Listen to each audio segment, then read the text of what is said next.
कहानी का नाम आत्मविश्वास की उड़ान। कविता एक छोटे से कस्बे में पली बढ़ी थी। बचपन से ही वह पढ़ाई में अच्छी थी, लेकिन मंच पर बोलने से डरती थी। स्कूल में जब भी उसे कुछ बोलने के लिए कहा जाता, तो उसका गला सूख जाता और शब्द उलझ जाते। लोग कहते थे कि पढ़ाई काफी नहीं, आत्मविश्वास भी जरूरी है। कॉलेज में आने के बाद उसे एक समूह चर्चा में हिस्सा लेना पड़ा। वह चाहती थी कि अपनी बात रखे, लेकिन डर ने उसे रोक लिया। चर्चा खत्म होने के बाद उसे पछतावा हुआ कि उसके पास अच्छे विचार थे, फिर भी वह चुप रही। उसकी एक शिक्षिका ने उसकी परेशानी को समझा।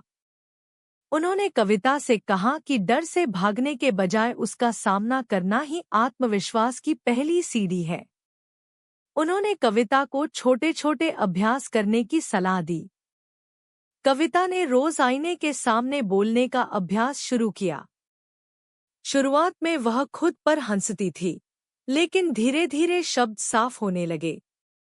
अगली बार जब क्लास में मौका मिला, तो उसने हिम्मत जुटाकर अपनी बात रखी। आवाज थोड़ी कांप रही थी, लेकिन उसने बात पूरी की। क्लास में तालियां बजीं। उस दिन कविता को समझ आया कि आत्मविश्वास किसी एक दिन में नहीं आता, बल्कि अभ्यास और धैर्य से बनता है। आगे चलकर वह कॉलेज की एक अच्छी वक्ता बन गई।